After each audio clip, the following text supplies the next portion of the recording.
Nakakaawa naman, walang kaalam-alam mga dumadaan dyan sa JCRV Building Tomas Morato.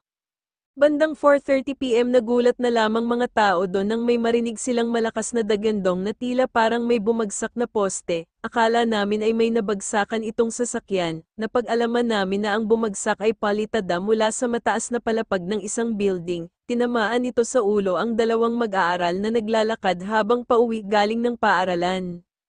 Ayon sa mga taga rito, hindi raw ito ang unang beses na may bumagsak na mga debris mula sa building na ito.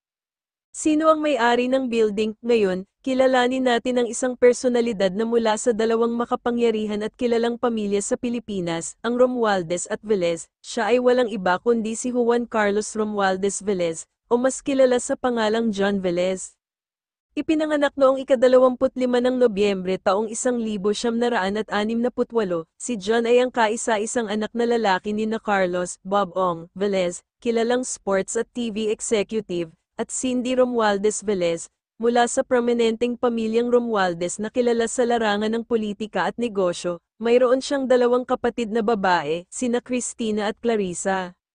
Bilang negosyante, si John Velez ay ang tagapagtatag, chairman at CEO ng JCRV, Inc., isang kumpanyang may hawak ng iba't ibang negosyo at investment. Kilala siya sa pagiging pribado at malayo sa kontrobersya, kahit pagaling siya sa pamilyang kilala sa lipunan. Sa kabila ng yaman at impluensya, mas pinili ni John na mag-focus sa pagpapalago ng sariling kumpanya, imbes na sumabak sa politika o showbiz. Isa siyang halimbawa ng taong ginagamit ang oportunidad para magtagumpay sa larangan ng negosyo.